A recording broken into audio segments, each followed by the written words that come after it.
ஜனநாயக திராவிடக் கழகத்தின் கட்சிக் கொடியை பதிவு செய்கிறேன். சிவப்பு, வெள்ளை, கருப்பு.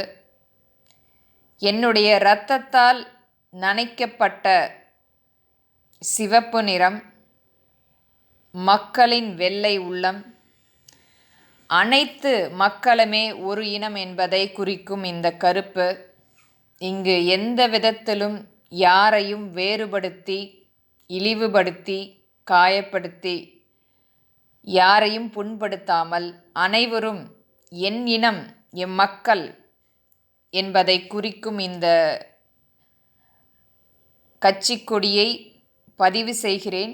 மக்களுக்கான ஒரு நல்ல மாற்று சக்தியாக உருவெடுக்கப்பட வேண்டும்.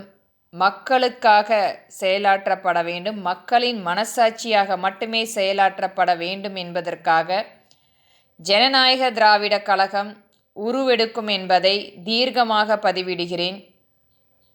எத்தனையோ விமர்சனங்களை பார்த்து நாம் வளர்ந்து கொண்டிருக்கிறோம்.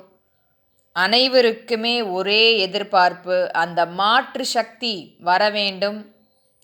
இங்கு மிகப்பெரிய ஒரு ஆளுமை செலுத்தப்பட வேண்டும். அது மக்களின் ஆளுமையாக மட்டுமே இருக்கப்பட வேண்டும் என்பதே ஜனநாயக திராவிடக் கழகத்தின் மிகப்பெரிய ஒரு வேண்டுகோள்.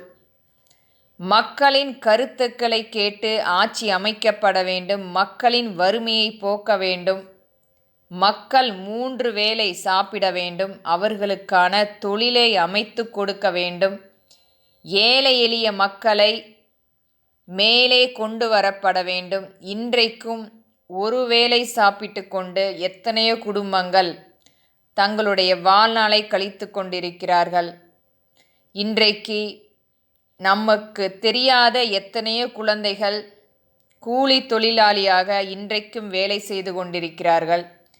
அவர்களை படிக்க வைக்க வேண்டும், நல்வழிப்படுத்த வேண்டும், ஒரு நல்ல ஒரு வாழ்க்கையை ஏற்படுத்தி கொடுக்கப்பட வேண்டும்.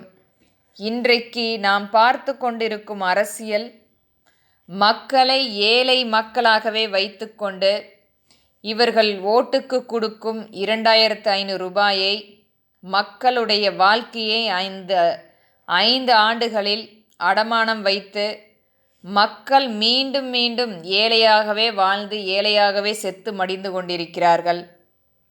ஒரு நல்ல வழியை காட்டப்பட வேண்டும் என்பதற்காக மட்டுமே ஜனநாயக திராவிடக் கழகம் உருவெடுத்திருக்கிறது.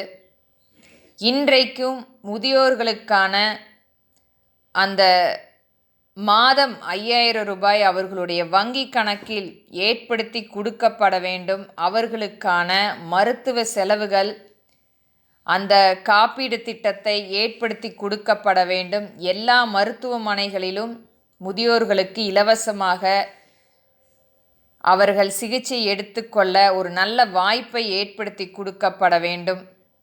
இன்றைக்கும் விவசாய மக்கள் அவர்களுடைய உழைப்புக்கேற்ற ஊதியம் பெற முடியாமல் அவதியுற்று கொண்டிருக்கிறார்கள்.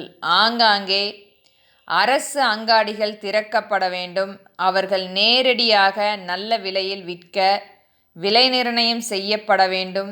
எங்கேயோ ஒதுக்குப்புறத்தில் சந்தை அமைத்து அவர்களுடைய வாழ்வாதாரத்தை இழந்து கொண்டிருக்கும் விவசாய மக்களுக்கு ஒரு நல்ல தீர்க்கமான, ஒரு நல்ல செழிப்பான ஒரு கடைவீதிகளில் அங்காடிகளை அமைத்து, இலவசமாக அங்காடிகள் அமைத்து விவசாய மக்களுக்கு கொடுக்கப்பட வேண்டும். ஏழை எளிய குழந்தைகள் அவர்களுக்கென ஒரு நல்ல படிப்பை ஏற்படுத்தி, இன்றைக்கும் அரசு பள்ளிகளில் அரசு பள்ளி பேருந்து கொடுக்கப்படவில்லை. குழந்தைகள் மிக சிரமத்தில் பயணித்து கொண்டிருக்கிறார்கள். இது போன்ற சில மாற்றங்கள் எடுத்து வந்து மக்களிடம் கொண்டு வந்து தரப்பட வேண்டும். ஊனமுற்ற குழந்தைகள் தன்னிச்சையாக அவர்களுக்கான ஒரு நல்ல பள்ளிக்கூடம் அரசு வழியில் ஏற்படுத்தி அதற்கான பேருந்துகள் அமைத்து கொடுத்து அவர்களுக்காக செயலாற்றப்பட வேண்டும். இது போன்ற சில திட்டங்கள் கொண்டு வரப்பட வேண்டும், செயலாற்றப்பட வேண்டும். விதவை பெண்களுக்காக மாதம் 5000 ரூபாய், ஏழை எளிய விதவை பெண்களுக்காக மாதம் 5000 ரூபாய் அவர்களுடைய வங்கி கணக்கில் செலுத்தப்பட வேண்டும். அது மட்டுமில்லை, அவர்கள்